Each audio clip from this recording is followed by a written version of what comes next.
Hello my guys, കുറെ നാളുകൾക്ക് ശേഷമാണ് നമ്മൾ ഇങ്ങനെ ഒരു വീഡിയോ ആയിട്ട് വന്നത്. നമ്മളുടെ ഹാമിദ് നാറ്റക്കോയ വീണ്ടും വിവാദങ്ങളിൽ പെട്ടിരിക്കുകയാണ്. നമ്മൾ കുറേ നാളായി വീഡിയോസൊക്കെ ഇട്ടിട്ട് അതിന് ശേഷം ഇന്നാണ് നമ്മൾ വരുന്നത്.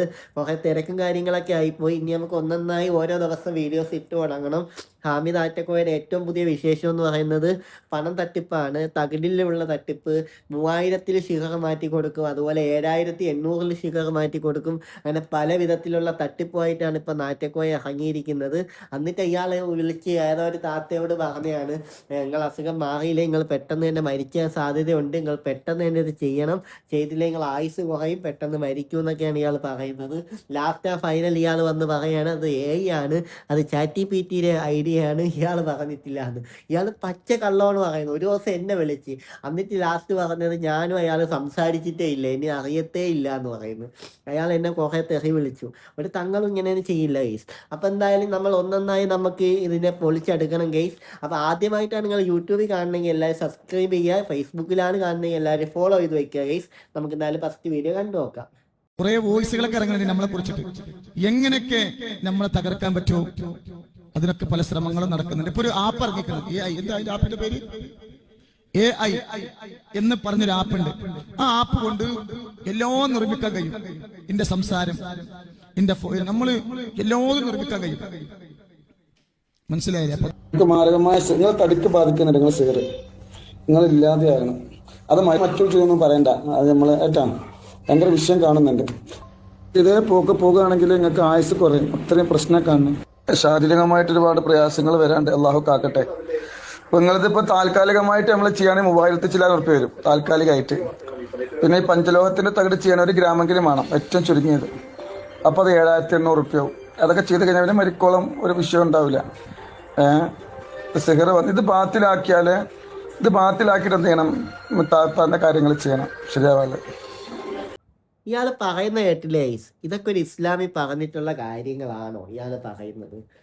ഷിഗർ ബാത്തിലാവണമെങ്കിൽ 3000 ചില്ലുവാന രൂപയ്ക്ക് നിങ്ങൾ ചെയ്യണം. അല്ലെങ്കിൽ നിങ്ങൾക്ക് ജീവിതകാലം കുറേ കാലങ്ങൾ ജീവിച്ചിരിക്കണമെങ്കിൽ നിങ്ങൾക്ക് 7800 രൂപയ്ക്ക് തകിടി ചെയ്യണം. ഇങ്ങനെയുള്ള പച്ച കള്ളങ്ങൾ പറഞ്ഞ ഓരോ താത്തമാരെ എങ്ങനെയൊക്കെ വിഷമപ്പെടുത്താൻ പറ്റുമോ, പേടിപ്പിക്കാൻ പറ്റുമോ, അങ്ങനെയൊക്കെ ചെയ്ത് ഇയാൾ കുറേ പണം ഉണ്ടാക്കുന്നുണ്ട്. അത് മനസ്സിലായോ? അതൊക്കെ ഇയാളുടെ വോയിസുകൾ ആൾക്കാർ റെക്കോർഡ് ചെയ്ത് വെച്ച് പുറത്തു വിടുമ്പോൾ ഇയാൾ പറയാണ് AI ആണെന്ന്. ഇതുപോലത്തെ പച്ചക്കള്ളം പറയുന്ന ഒരു നാറ്റക്കോയ ഈ ദുനിയാവിലുണ്ടാവില്ല. വ്യാജനായിട്ടുള്ള തങ്ങളാണ്. തങ്ങളെന്ന് പറയാൻ പറ്റൂല. കള്ളനായിട്ടുള്ള തൊപ്പി വെച്ച് രാവിലെ 5 മണിക്കും വൈകിട്ട് 7 മണിക്കും യൂട്യൂബിൽ വന്ന് നിന്ന് ലാ ഇലാഹ ഇല്ലല്ലാ എന്ന് പറഞ്ഞ്, എന്ന് വെച്ചാൽ ഖുർആനൊക്കെ തെറ്റിച്ചോതി, എന്താ പറയുക, ഒരു മോശമായ രീതിയിൽ എത്രത്തോളം മോശമാക്കി ഇങ്ങനെ ഒന്ന് ആടി ആടി എന്ന് പറയാൻ പറ്റും. അത്രയും മോശമാക്കി ഇയാൾ ചെയ്യുന്ന ഓരോ വീഡിയോസുമാണ്. ഒരു ഇസ്ലാമും ഇല്ല, ഒരു മതവും ഇല്ല. മെയിനായിട്ട് ഇയാൾക്ക് വേണ്ടുള്ള പണമാണ്, പണം. അങ്ങനെ ആവശ്യം പോലെ കിട്ടുന്നുണ്ട്. ഒരു ദിവസം ഇയാളെ വീട്ടിൽ 1300 1000 പേരൊക്കെയാണ് വരുന്നതെന്നാണ് ഇയാൾ പറയുന്നത്. അത് 120 130 അല്ലെങ്കിൽ 170 പേർക്ക് ടോക്കൺ വരെ ഇയാൾ കൊടുക്കാറുള്ളൂ. ഒരു ടോക്കണിൻ്റെ വില 2000 രൂപയാണ്. ഒരു ഹോസ്പിറ്റലിൽ, നമ്മളൊരു പ്രീമിയം ഹോസ്പിറ്റലിൽ പോയാൽ തന്നെ ഇത്രയും പൈസയൊന്നും ആവില്ല കേട്ടോ അവിടെ ടോക്കൺ എടുക്കാൻ. 100 150 രൂപ ആവുള്ളൂ. പക്ഷെ ഇയാളെ അടുത്ത് ചെല്ലണമെങ്കിൽ, ടോക്കൺ എടുക്കണമെങ്കിൽ 2000 രൂപയാണ് വേണ്ടത്. അതുപോലെ തന്നെ ഇയാൾ പറയാണ് 2000 രൂപ ഈ ടോക്കൺ എടുത്ത് നിങ്ങൾ നിന്നാൽ നിങ്ങൾക്ക് 30 സെക്കൻഡ് ആ സമയമുള്ളത്. ഒന്ന് തങ്ങളിപ്പാൻ അടുത്തോട്ട് വരും താത്തമാര്, മറ്റേ തൊപ്പിയും അല്ല ബഹദ ഇട്ട് ഇങ്ങനെ ഷാളൊക്കെ ഇട്ട് വരും. തങ്ങളിപ്പാന്ന് പറഞ്ഞ് വന്ന് കെട്ടിപ്പിടിച്ച് കയ്യിൽ അങ്ങോട്ട് പിടിക്കും. അതിനുശേഷം പൈസ ഉള്ളത് തങ്ങളിപ്പ അങ്ങ് അടിച്ചു മാറ്റി പെട്ടിയിലിട്ടിട്ട് പിന്നെ കാണാൻ താത്ത അസ്ലാം വലൈക്കും എന്ന് പറഞ്ഞ് താത്തയെ പറഞ്ഞു വിടും. ആ 30 സെക്കൻഡാണ് അവിടെ ഉള്ളത്. അവിടെ മെയിനായിട്ട് അവർക്കൊന്നും പറയാൻ കുറേ കാര്യങ്ങളുണ്ടാവും. ഈ പെണ്ണുങ്ങൾ ഈ ഭർത്താക്കന്മാരറിയാതെ, മക്കളറിയാതെയൊക്കെ ആയിരിക്കും വരുന്നത്. അവർ എവളുമാർക്ക് കുറേ കാര്യങ്ങൾ ഇങ്ങനെ പറയാനൊക്കെ ഉണ്ടാവും. പക്ഷെ എവളുമാരെ കാര്യങ്ങളും കേൾക്കാൻ തങ്ങളിപ്പോൾ തയ്യാറല്ല. ഇനിയിപ്പോൾ തോനെ പൈസ കൊടുക്കുന്ന ആളാണെങ്കിൽ ഒരു 5 മിനിറ്റ് അല്ല 5 മിനിറ്റ് അല്ല 5 സെക്കൻഡ് കൂടെ അധികം കൊടുത്തേക്കാം. പൈസ കൊടുക്കുന്ന എങ്ങനെയാണോ അതിനനുസരിച്ചാണ് തങ്ങളിപ്പോൾ നിൽക്കുന്നത്. നിങ്ങളിപ്പോൾ ഒരു 2000 മാത്രമേ കൊടുത്തിട്ടുള്ളെങ്കിൽ നിങ്ങൾക്ക് കുറച്ച് സമയമുള്ളൂ. നിങ്ങൾ കൈ കുറേ സ്വർണ്ണങ്ങളും മാലയൊക്കെ കിടക്കുവാണെങ്കിൽ തങ്ങളിപ്പോൾ അത് കിട്ടുന്നവരെ അവിടെ പിടിച്ച് നിങ്ങളെ ഇരുത്തും. മനസ്സിലായ? അതെല്ലാം കഴിഞ്ഞിട്ട് ഞങ്ങളിപ്പോൾ അവളുമാരെ എല്ലാം പറഞ്ഞ് വീട്ടിൽ വിടും. അവളുമാരൊക്കെ രാവിലെ ഒരു ബാഗും തൂക്കി കുളിച്ചൊരുങ്ങി കുളിക്കോ നനയ്ക്കുമെന്നൊന്നും അറിയില്ല. അവളുമാർ രാവിലെ ഇറങ്ങും. രാവിലെ ഒരു 8 മണിയാകുമ്പോൾ അയാളെ വീട്ടിന് മുറ്റത്ത് വന്നിരിക്കും. അവളുമാർക്ക് ഭർത്താക്കന്മാരില്ലേ, മക്കളില്ലേ, എന്തോ വേവിച്ചു കൊടുക്കാനൊന്നും ഇല്ലേ എന്തോ വീട്ടിലൊന്നും. അത് വേവിപ്പ് കൂടിയൊന്നും ഇല്ലെന്ന് തോന്നുന്നു. രാവിലെ ഒരുങ്ങി ഇയാളെ വീട്ടിൽ വന്നിട്ട് ഇയാളെ വീട്ടിൽ വന്ന് ഇങ്ങനെ നിൽക്കും, നിലനിൽക്കും. അതിനൊരു 11-12 മണി വരെ ഇയാളെ വീട്ടിൽ ഇങ്ങനെ ക്യൂ നിൽക്കും. അവിടെ ആരോടും പരാതി പറയാനില്ല. ഇയാളെപ്പം സമയമുള്ളപ്പോൾ കണ്ടാൽ മതി, ആ രീതിയാണ്. അത് ഇയാൾക്ക് വല്ല അസുഖം വന്നാൽ ഇയാൾ നേരെ ഹോസ്പിറ്റലിൽ പോയി ഡോക്ടറെ കാണും. മനസ്സിലായ? ഇയാളെ വീട്ടിൽ ചെല്ലുന്ന ഈ പെണ്ണുങ്ങൾക്കൊന്നും ബോധം ഇല്ലാതായിപ്പോയല്ലോ. ഇത്രയും ബോധം കെട്ട ബോധമില്ലാത്ത പെണ്ണുങ്ങൾ ഈ മുസ്ലിമായി ഉണ്ടെന്ന് അറിയുന്നതിൽ ഭയങ്കര വിഷമമുണ്ട് കേട്ടോ. ഇവളുമാരെയൊക്കെ ഒന്ന് മതം പഠിപ്പിച്ച് എന്താ വെച്ചാൽ മതം പഠിച്ച് തലയ്ക്ക് കയറി പ്രാന്തായിപ്പോയ ടീംസാണ് ഇയാളെ കൂടെ ഉള്ളത്. എവളുമാർ ഭർത്താക്കന്മാരറിയാതെ സ്വർണവും പണവും എല്ലാം വാരി കോരി ഇയാൾക്ക് കൊടുക്കും. ഭർത്താക്കന്മാർ ഗൾഫിൽ കിടന്ന് വെയിലും കൊണ്ട് ചൂടും എടുത്ത് കഷ്ടപ്പെട്ടുണ്ടാക്കുന്ന എല്ലാം കൂടെ കൊണ്ടുവരുന്നത് നാറ്റക്കോയയുടെ വീട്ടിൽ. നാറ്റക്കോയയ്ക്കും 4 ഭാര്യമാർക്ക് 4 ഉണ്ടെന്ന് തോന്നുന്നു. ഇപ്പം എത്ര ഉണ്ടെന്ന് അറിഞ്ഞുകൂടാ. അപ്പം അത്രയും പെണ്ണുങ്ങൾക്ക് വന്ന കാലം കേസ് ഒന്ന് ചിന്തിച്ചു നോക്കിയേ. എന്താ അല്ലേ? ഇതൊക്കെ പറ്റി ഇവിടുത്തെ ഏതെങ്കിലും ഒരു പണ്ഡിതൻ വന്ന് പറയുന്നുണ്ടോ? ഈ കള്ളനെ പറ്റി, ഈ നാറ്റക്കോയെ പറ്റി. നമ്മൾ കുറേ തങ്ങന്മാരെ കണ്ടിട്ടുണ്ട്. പാണക്കാട് കുടുംബത്തിലൊക്കെ ഏറ്റവും നല്ല നല്ല തങ്ങന്മാരുണ്ട്. അവരാരും ഇങ്ങനെയൊന്നും ചെയ്യാറില്ല കേട്ടോ. ഇയാൾ നാറ്റക്കോയ എന്ന് പറയുന്ന ഈ തങ്ങളെന്ന് പറയാൻ പറ്റൂല. അതോ തങ്ങളെ വീട്ടിൽ ചെന്നിട്ട് അവിടെ നിന്ന് കലണ്ടർ വിറ്റ് അവിടെ നിന്ന് ഇയാൾ തങ്ങളാണെന്നുള്ള അവകാശവാദത്തിലൂടെ പോകുന്ന ആളാണ്. അപ്പം ഇയാളെ പറ്റിയായി എന്ത് പറയാനാ ഗൈസ്? നിങ്ങൾ പറയും. ഇയാൾക്കൊരു അനിയൻ വന്നിട്ടുണ്ട്. അനിയന്റെ പ്രസംഗം നല്ല രസമോ, കേട്ടു നോക്കാം നമുക്ക്. اللهم صل على سيدنا محمد الفاتح لما أغلق والخاتم لما سبق ناصر الحق بالحق والهادي إلى صراطك المستقيم وعلى آله حق قدر مقدار العظيم. اللهم صل على سيدنا محمد الفاتح لما أغلق والخاتم لما سبق ناصر الحق بالحق والهادي إلى صراطك المستقيم وعلى آله حق قدر مقدار العظيم. اللهم صل على سيدنا محمد الفاتح لما أغلق والخاتم لما سبق ناصر الحق بالحق والهادي إلى صراطك المستقيم وعلى آله حق قدر مقدار العظيم. എവന്റെയൊക്കെ തൊലിക്കട്ടി സമ്മതിക്കണം ഗൈസ്. ഒരു വലിയ പച്ച ഷാളും എടുത്തിട്ട് കൈ നിറയെ മോതിരം ഇട്ട് വലിയ തസ്ബീ എടുത്ത് പിടിച്ച് തലയിൽ ഒരു തൊപ്പി വെച്ചാൽ തങ്ങളിപ്പോൾ ആയെന്നാണ് അവൻ്റെയൊക്കെ വിചാരം. എന്താ അല്ലേ ഗൈസ്? ഒന്ന് ചിന്തിച്ച് നോക്കിയേ. ഇതിനെയൊക്കെ കേൾക്കാനും ഇതിനെയൊക്കെ മനസ്സിലാക്കാനും കുറേ പെണ്ണുങ്ങൾ രാവിലെ ഇറങ്ങും. മറ്റേ ഫോണും എടുത്ത് പിടിച്ചിങ്ങനെ അങ്ങ് ഇറങ്ങും. യൂട്യൂബ് എടുത്ത് വെച്ച് അങ്ങോട്ട് കേട്ടോണ്ടെങ്കിൽ ഇരിക്കും. എവളന്മാരെയൊക്കെ പിടിച്ച് 4 പൊട്ടിക്കാൻ സമയം കഴിഞ്ഞ് ഗൈസ്. എവളന്മാരെയൊക്കെ ഭർത്താക്കന്മാർക്ക് ഇതിന് സമയമില്ലേ എന്നാണ് ഞാൻ ചോദിക്കുന്നത്. ഒന്ന് ചിന്തിച്ച് നോക്കിയേ. ഇതൊക്കെ ഏതാണ്? നാറ്റക്കോയ പഠിപ്പിച്ചു വിട്ടേയിരിക്കും. നാറ്റക്കോയയുടെ ജൂനിയർ ആണെന്ന് തോന്നുന്നു. എന്തുതന്നെയായാലും കൊള്ളാം എന്തായാലും അവനൊക്കെ.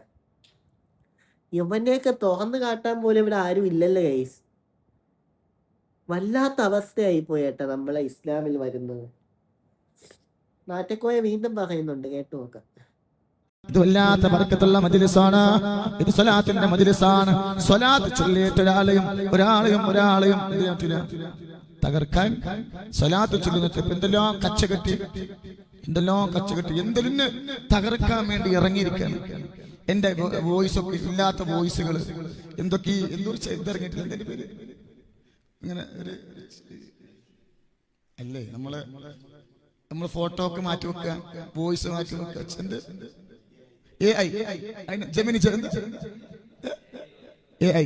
ജെമിനി നിർത്തില്ലേ? ഇതൊരു ആപ്പ് ഉണ്ട്. ആ ആപ്പിൽ കയറിയാൽ നമ്മളെ ഫോട്ടോ, നമ്മൾ ഇഷ്ടപ്പെട്ട ഫോട്ടോ മാറ്റാൻ കഴിയും. നമ്മളെ വോയിസുകൾ നമുക്ക് എന്തോ അത് കഴിയും. അപ്പൊ എങ്ങനെങ്കിലും തകർക്കാൻ വേണ്ടി എന്റെ വോയിസുകള്, എന്റെ ഫോട്ടോസുകള് അപ്പൊ ഇതിന്റെ മുന്നേ ഏതോ ഒരു തങ്ങളെ ആരെ പീഡിപ്പിച്ചു, എന്നിട്ട് എന്റെ ഫോട്ടോ വെച്ചിട്ട് ആരെങ്കിലും എവിടെങ്കിലും പീഡിപ്പിച്ചാലോ അത് എന്റെ പേര് ലാപ്ടോപ്പ് കേടായി സുബ്ഹാനല്ലാഹ് ഉള്ളത് പറയണം. അപ്പൊ അതുകൊണ്ട് എല്ലാവരും ശ്രദ്ധിക്കുക, വഞ്ചിതരാകരുത്. പല എല്ലാവരും ലക്ഷ്യം എന്താ? ഇന്ന് ഈ കേരളം ഒന്ന് ഞെട്ടണമെങ്കിൽ ഞാൻ പരാജയപ്പെടണം. എല്ലാവരും ലക്ഷ്യത. എല്ലാവരും ലക്ഷ്യം അള്ളാഹു കാത്തിരക്ഷിക്കട്ടെ കേട്ടോ. അപ്പോ ഞാൻ മനോഹരമായ എന്തെല്ലാം വീഡിയോസ് ഇറങ്ങും. അള്ളാഹു അല്ലേ, അള്ളാഹ് കാക്കട്ടെ. നോക്കുക നിങ്ങൾ. അപ്പോ പിന്നെ പല എഡിറ്റിംഗ് ഈ ഫോട്ടോ. ഇപ്പൊ ഇന്നലെ ഒരാളിനെ കാണാൻ വന്നു. അപ്പൊ മൂപ്പരെ ഫോൺ ഇങ്ങനെ മേശപ്പുറത്ത് വെച്ചു. അത് അതിലുണ്ട് ശിഹാബ് തങ്ങളെ ഫോട്ടോ, ഓന്റെ ഫോട്ടോ അങ്ങനെ ഒരുമിച്ച്. ഞാൻ ചോദിച്ചു, നിങ്ങൾ തങ്ങളൊക്കെ ആയിട്ട് തങ്ങളും വെച്ചിട്ട് കുറെ വർഷമായില്ലേ, ഇതൊക്കെ നല്ല ബന്ധമല്ലേ? അത് AI ആണ്. തീർച്ചയായും കേട്ടോ. അപ്പോ അതുപോലെ വോയിസുകൾ നമ്മൾ പറഞ്ഞതുപോലെ പറയും. അപ്പൊ അതുകൊണ്ട് അള്ളാഹു നമ്മളെ കാത്തിരക്ഷിക്കട്ടെ. പറയാൻ അത്രയേ ഉള്ളൂ കേട്ടോ. ഒരാളെ ശരീരം അള്ളാഹു കേട്ടോ. ഇപ്പൊ മൊത്തം നമ്മളെ തളരൂല, അതന്നെയുള്ളു. പന്ത് കളി നടക്കുന്നതൊക്കെ എന്റെ വോയിസാണ്. അള്ളാഹു കാക്കട്ടെ കേട്ടോ. ഇൻഷാ അല്ലാഹ്. അപ്പൊ സ്വലാത്തുൽ ഫത്ർ അതിമനോഹരമായ ഇന്ന് എല്ലാവരും സന്തോഷിക്കണമെങ്കിൽ നമ്മളെ മന്ത്രിസഭ എങ്ങാനും ഇടിഞ്ഞു വീണാൽ ഇത്ര സന്തോഷിക്കൂല. ഞാനെങ്ങാനും തകർന്നിട്ടുണ്ടെങ്കിൽ, ഇന്റെ എന്തെങ്കിലും വിഷയം വന്നിട്ടുണ്ടെങ്കിൽ അതിന് കേരളം ഒട്ടാകെ വടി. മീഡിയക്കാരൊക്കെ എന്തെങ്കിലും കിട്ടാൻ വേണ്ടി നടക്കുകയാണ്. ഇവിടെ വന്നിട്ടൊന്ന് ചോദിക്കാൻ. അല്ലാഹു കാക്കട്ടെ കേട്ടോ. ഞങ്ങൾ തളരൂല,